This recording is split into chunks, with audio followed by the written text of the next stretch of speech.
to our main topic, which is how we recognized it. We have the Holy Spirit. What are the signs?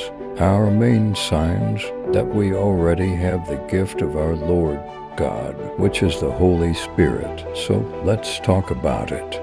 And we're going to explain it one by one. So first is transformation. The Holy Spirit works in us and help us mature as believer and brings us about the transformation of our hearts and minds. And say this 3 verse 4 to 6.